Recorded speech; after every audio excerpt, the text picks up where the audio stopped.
லட்சுமி நகரிலே நான் வாழ்ந்து கொண்டிருந்த காலகட்டம். நிகழ்ச்சியை பார்க்குறவங்களுக்கு எல்லாம் தெரிஞ்சிருக்கும். பவானியில லட்சுமி நகர்ல நான் இருந்தேன், மாணவனா இருந்தபோதுன்னு. அங்க ஒரு கருப்புசாமி கோயில் இருக்கு. இன்னும் இருக்கு. எங்க அப்பா அடிக்கடி சொல்லுவார், "டேய் கருப்புசாமி என் கனவுல வந்து விளக்கு கேட்டாருடா. டேய் கருப்புசாமி என் க க கனவுல வந்து கோயிலுக்கு உண்டியல் கேட்டாருடா" அப்படின்லாம் சொல்லுவார். எனக்கு எங்க அப்பா மேல கோவம் வரும். சுகுமாரன்னு இருக்கு அவர் பேரு. அங்க இருந்தாலும் இருக்கும். உடனே நான் கேட்பேன், "ஆமாப்பா உனக்கு மட்டும் தனியா வந்து சொல்றாராக்கும். நீ என் பாக்கெட் மணிக்கு வேட்டு வைக்கிற. நானே கஷ்டப்பட்டு ஆபீஸ் நடத்தி ஏதோ ஒரு 200, 300 அந்த காலத்துல அவ்வளவுதான் எனக்கு அதுவே பெரிய காசு. அதுக்கெல்லாம் நீ வேட்டு வைக்கிற" அப்படின்னுவேன். "டேய் எனக்கு குடுக்குற டீ காச மிச்சப்படுத்தி நான் கருப்புசாமிக்கு வாங்குறேன்டா." செய்யத் துவங்கினார். செய்யத் துவங்கியதும் எங்கிருந்தோ பொருளாதார வசதி வரும். இவர் காத்தால கருப்புசாமிக்கு நீ அதான செய்யறேன். நீ ஒரு 10% உனக்கு வர வருமானத்துல தான்னுவார். 500, 5000 ஆனது. அதற்கு பிறகு இன்னும் பெருகிக் கொண்டே இருந்தது. ஒரு காலகட்டத்துல நான் வீடெல்லாம் கட்டிக்கிட்டு நான் பாட்டுக்கு அந்த ஏரியாவை விட்டு வெளியேறிட்டேன். எங்க அப்பா அப்பப்ப என்ன கருப்புசாமி கோயிலுக்கு கூட்டிட்டு போடா அப்படின்னு கேட்பார். நான் உடனே எனக்கு கோவம் வரும். இவர் பாட்டுக்கு நம்ம ஆபீஸ் வேலைன்னு சுத்திட்டு இருக்கோம். மனுஷன் கார் எடுத்துட்டு இவ்வளவு தூரம் டிராவல் பண்ண சொல்றாருன்னு முடியாதுன்னுவேன்.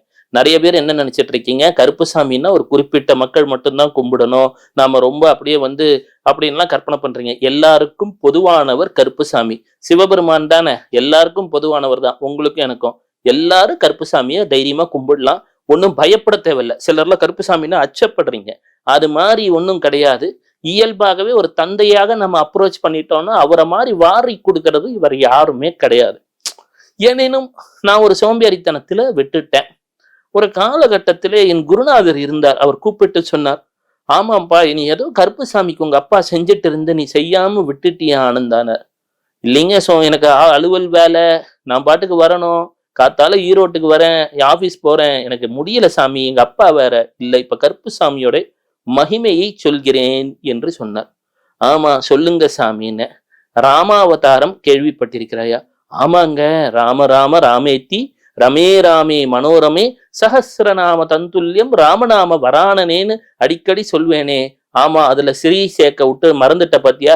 ஸ்ரீராம ராம ராமேத்தின்னு சொல்லணும். எப்பவுமே பெருமாள் பேரை சொன்னேன்னா மிகநாடி மகாலட்சுமி பேரை சேர்க்கணுமேடானர்." "ஆமாங்க குருவே, மறந்துட்டேன். அதனாலதான் அப்பப்போ மகாலட்சுமியும் உன்னை மறந்துடுறா. மகாலட்சுமியை மறக்க கூடாது." சரி. இந்த மகாலட்சுமி சீதா பிராட்டியாக அவதாரம் செய்தார். ராமபிரானும் அவதாரம் செய்தார். ராமபிரான் ஏதோ ஒரு விதிவசத்தால் மகாலட்சுமி என்ற சீதா பிராட்டி விலக வேண்டியதாயிருச்சு. "ஆமாங்க குருவே, சொல்றது உண்மைதான்." "ஆமாம்பா, அந்த சீதா பிராட்டி பிறகு என்ன ஆனார்?" "இல்ல குருவே, தெரியாதே. வால்மீகின்னு ஒரு மகரிஷி இருந்தார். அந்த வால்மீகி மகரிஷி சீதா பிராட்டிக்கு அடைக்கலம் கொடுத்தார்." "ஆமாங்க. அப்ப அந்த அடைக்கலம் கொடுத்த ஊர் எது?" அப்படின்னார். உடனே சொன்னார், "சென்னை என்று சொல்லக்கூடியது. அங்கேதான் வால்மீகிநாதர் வாழ்ந்தார். அங்கே இருக்கக்கூடிய கோயம்பேடு, அங்க இருக்கக்கூடிய சிவபெருமான் எல்லாமே அவர்கள் வழிபட்டதுன்னார்." "அப்படிங்களா?" "ஆமா." "சரி, வால்மீகி சீதைக்கு அடைக்கலம் கொடுத்ததுனால இன்னைக்கு சென்னை எப்படி இருக்குது?" அப்படின்னாரு. "சாமி, அங்க நல்ல பணம் கொட்டுதுங்க. எப்படியா இருந்தாலும் நம்ம ஊர்ல சம்பாதிக்கிறத போல ஒரு 10 மடங்கு ஈஸியா சம்பாதிக்கலாங்க. எல்லாமே அங்கதானே இருக்கு." "ஆமாம், சென்னை தலைநகரமாக இருக்கிறது பாத்தியா?" அப்படின்னார். "ஆமாங்க, நம்ம தமிழ்நாட்டுக்கே தலைநகரம். ரொம்ப அழகான ஊர். திரைத்துறையில சிறந்து விளங்குது. முக்கியமா சுக்கிரனின் தன்மை இருக்குது இல்ல" அப்படின்னு. "ஆமா, மகாலட்சுமி சீதையே இருந்த ஊர், இருக்கின்ற ஊர். அப்புறம் இங்க பணம் கொட்டதான கொட்டும்." "சொல்லுங்க குருவே." "அப்போ நம்ம சென்னைக்கு போறோம், பெரிய ஆளாகணும் அப்படின்னு ஒரு ஆசை இருக்காருன்னார். "ஆமாங்க குருவே, இருக்கு." "ஸ்ரீராம் ஜெய ராம் ஜெய சியா ராம், ஸ்ரீராம் ஜெய ராம் ஜெய சியா ராம்." அந்த சியானா சீதான்னு அர்த்தம். சீதான்னு கூட சொல்லிக்கலாம். சொல்ல சொல்ல உனக்கு சென்னையில ஒரு பெரிய ஆளா மாறிடுவேன்னு. வாழ்க்கையில அதுவும் நடந்துடுச்சு. என்னன்னா, உடனே நான் கேட்டேன் என் குருநாதர்கிட்ட, "ஐயா, இதை பற்றி மேலும் சொல்லுங்கள். கருப்புசாமியின் மகிமை தெரிய வேண்டும்." ஒரு நல்ல விஷயத்த குரு கிட்ட கேட்டு தெரிஞ்சுக்கணும். கருப்பு அப்படின்னு சொன்னாலே, கருமை என்பது உலகத்திலே மிக மிக வலிமையான ஒரு நிறம். எல்லா நிறங்களையும் தனக்குள் இருத்துக் கொள்ளக்கூடியது கருப்பு தான். "கருப்பு தான் எனக்கு பிடிச்ச கலரு" பாட்டு ஹிட்டு தானுங்க. இப்பவும் டக்குன்னு ஓடுது இல்ல மனசுக்குள்ள. அப்போ அதோட வலிமை என்னவென்று உனக்கே தெரிஞ்சிருக்கும். ஆமா. அப்போ இந்த கரும் நிறம் காளிக்கும் உரியது. கரெக்ட்டுங்களா? அப்போ கரும் நிறம் சனீஸ்வரன் மற்றும் கருப்புசாமிக்கும் உரியது. என்ன ஆச்சான்னா, சீதா பிராட்டி வால்மீகியோடைய ஆசிரமத்திற்கு வருகிறார். லவன் என்று சொல்லக்கூடிய குழந்தை பிறக்கிறது. நாம இப்பெல்லாம் குளோனிங் டெக்னாலஜி மாதிரிலாம் சொல்றோம் இல்லைங்களா? இங்கதான் கதையில ஒரு இன்ட்ரெஸ்டிங்கான ட்விஸ்ட். அவர் வால்மீகி கிட்ட குழந்தைய கொடுத்துட்டு சீதா பிராட்டிக்கு அந்த மிட்வைஃப் வந்திருப்பாங்க இல்லைங்களா, அந்த காலத்துல மருத்துவர் மருத்துவ வச்சுன்னு இருந்திருப்பாங்க. ஐயா இருங்க, அப்ப இருக்கிற சென்னை காடாதான் இருந்திருக்கும். நீங்க யோசிச்சு பாருங்களேன், ஒரு யுகத்துக்கு முன்னாடியே நீங்க அப்படியே டைம் ஸ்கேல் அப்படியே ரீல் விட்டுருங்க டர்ன்னு. உடனே என்னாச்சு, அந்த அம்மா பாட்டுக்கு குழந்தைய கொடுத்துட்டு பார்த்துக்கோங்கன்றுச்சு. வால்மீகி மகரிஷி ஒரு வயசான தாத்தா, துறவியா கூட இருக்கட்டும், கண்ணை மூடிக்கிட்டு தவம் பண்ணிட்டு இருக்காரு. திடீர்னு பாக்குறார், குழந்தைய காணோம். ஐயையோ, அவங்க அம்மா வந்துட்டா என்ன செய்யறது அப்படின்னு யோசிக்கிறார். அந்த குழந்தையின் துணியிலிருந்தோ எதுல இருந்தோ இன்னொரு குழந்தையை தர்பை புல்லை வைத்து வண்டி வணங்குகிறாரா, உருவாயிருச்சான். இப்ப எல்லாம் குளோனிங் டெக்னாலஜின்லாம் சொல்றாங்க இல்லையா, அந்த காலத்துல வால்மீகி மகரிஷி ஏதோ செய்து விட்டார். அது போல அதே போல ஒரு குழந்தை வந்து விடுகிறது.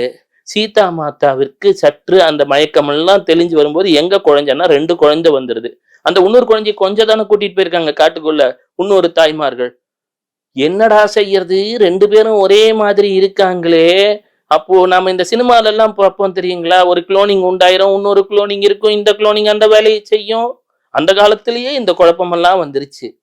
வால்மீகி மகரிஷி பாக்குறாரு, அம்மா என்ன மன்னிச்சிருமா, நான் எதையோ செய்ய போக ஏதோ ஒன்னா வந்து நிக்குது, 2ம் ஒண்ணு பாக்குறே அப்படின்னா, 2ம் அறிவு ஆற்றல் எல்லாத்துலயும் ஒன்னா இருக்கு. உடனே சீதா மாதா சொல்றாங்க, முதல்ல பிறந்தது எது, இதுல இருந்து உருவாக்கப்பட்டது எது. 2 பேரும் என்ன பண்ணாங்களா, உடனே ஒரு இடத்துக்கு கூட்டிட்டு போறார். ஒரிஜினலா பிறந்த லவன் அப்படியே இருக்கிறார். எனினும் அந்த தர்பை புல்லிலிருந்து அந்த மந்திரங்களை சொல்லி உருவாக்கப்பட்ட குசன் என்று சொல்லக்கூடியவன் சற்று குஜன். ஆக்சுவலா அவர் பேர் குஜன். அந்த குஜனின் நிறம் சற்று லைட்டா குறைஞ்சிருது. குறைஞ்ச உடனே அவ சொல்றா, தாய் தானே, அந்த குழந்தை லைட்டா குறைஞ்சாலும் அது ஏன் குழந்தைதான், அதுவும் நான் தர முடியாது 2யும் சொல்லி சீதா மாதா வச்சுக்கிறா. பாருங்க, ஆனா குழந்தை கலர் கம்மியாயிருச்சுங்க குருவே, நீங்க இதுக்கு வெயில்ல கூட்டிட்டு போனதுனாலதான் வால்மீகி கிட்டேயே சண்டைக்கு வந்துட்டா. வால்மீகி பார்த்தார், நீங்க என்னதான் பெரிய யோகியா இருக்கலாம், சித்தரா இருக்கலாம், ஆனா ஒரு தாயோட கோபத்துக்கு முன்னாடி இதெல்லாம் ஒண்ணுமே கிடையாது.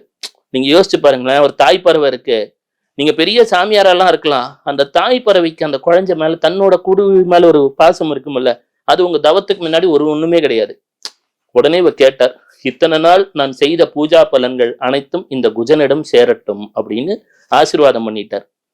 அந்த குஜன் என்றுமே இருக்கட்டும் அப்படின்னு ஒரு ஆசீர்வாதத்தை செய்து விட்டார். அந்த குஜன் தான் கலியுகத்திலே கருப்பண்ணசாமியாக அருள்கிறார் என்று சொல்கிறார்கள். சாட்சாத் வால்மீகி மகரிஷி தன்னுடன் இருக்கக்கூடிய சிவாம்சத்தை தந்து விடுகிறார். ராமனுடைய சக்திகளும் சேர்ந்து விடுகிறது கலியுகத்திலே. அப்பொழுது அங்கே ராமர் வருகிறார். அகத்தியர் சொல்கிறார், கல்கி நாளை நடக்கப் போவதுன்னு அதோட பொருள். அனைத்தையும் ஆட்டி படைக்கப் போவது இந்த குஜன் தான். இவன்தான் கருப்பண்ணசாமி. இவன்தான் கலியுகத்திலே குதிரை மீது வந்து இந்த உலகத்தை வழிநடத்த செல்பவன். இவன் போற்றுதலுக்குரியவன், பெருமைக்குரியவன் என்றெல்லாம் சொல்லிவிடுகிறார். இதெல்லாம் நடந்துருது. எனவே கருப்பண்ணசாமி என்று சொல்லக்கூடியவர் கலியுகத்துல கண் கண்ட தெய்வங்க. உடனே பிரச்சனை தீரணும்னா கருப்பண்ணசாமியை வழிபட்டுடணும். எனக்கு ஏற்பட்ட அனுபவத்தை சொல்கிறேன். என் தந்தையார் தன்னுடைய இறப்பையும் முன்கூட்டியே கணித்தார். கணித்துட்டு சொன்னார், எனக்கு சில விஷயங்களை சொல்லி தந்தார். அவர் சென்ற சில மாதங்களுக்கு பிறகுதான் எனக்கு இந்த அளவுக்கு பேசக்கூடிய ஆற்றலாம் கனவுல வந்தது. அப்ப கேட்டேன் எங்க அப்பாட்ட, எப்படிப்பா உனக்கு இவ்வளவு பெரிய ஒரு என்னை கனவிலே வழி நடத்தக்கூடிய ஒரு பவர்லாம் வந்துச்சுன்னு. மகனே, நான் கருப்பண்ணசாமிக்கு ஒரு மணி வாங்கி கொடுத்தேன், ஞாபகம் இருக்கா? கருப்பண்ணசாமிக்கு அப்பப்போ உங்ககிட்ட இருந்து சின்ன சின்னதா வாங்கிட்டு போவேன், ஞாபகம் இருக்கா? அந்த ஒரு புண்ணியத்தினாலே என்னுடைய ஆன்ம லோகத்துல என்னுடைய அருள்நிலை அதிகமாகி விட்டது. அதுல ஒரு பொசிஷன் இவருக்கு கிடைச்சிருச்சுங்களாம். அதன் பரிவிப்பயனால நான் எல்லாருக்கும் கைட் பண்ண முடியுது. நான் உன்கிட்ட கருத்தை சொல்றேன், நீ பேசுற. உண்மையிலே இது கருப்பண்ணசாமி எனக்கு போட்ட பிச்சைடா மகனே. யார் யாரெல்லாம் கருப்பண்ணசாமிக்கு இயன்றதை செய்கிறார்களோ அவர்கள் ஜாதகத்துல என்ன பித்ருதோஷம் இருந்தாலும் சரி, அவர்கள் முன்னோர்கள் எங்கே அகப்பட்டு இருந்தாலும் சரி, ஆத்மா லோகத்துல அவங்களுக்கு ஒரு நல்லதை நடப்பதை நான் கண்கூடா பார்க்கிறேன். உலகத்துக்கு கருப்பண்ணசாமியை பற்றி சொல். அவர் பெரும் கருணை கடல். அவரை கலியுகத்திலே பற்றிவிட்டால் மிக பெரும் நன்மைகள் நடக்கும்.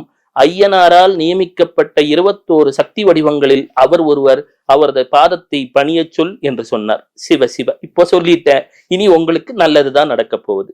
ராம் ராம்.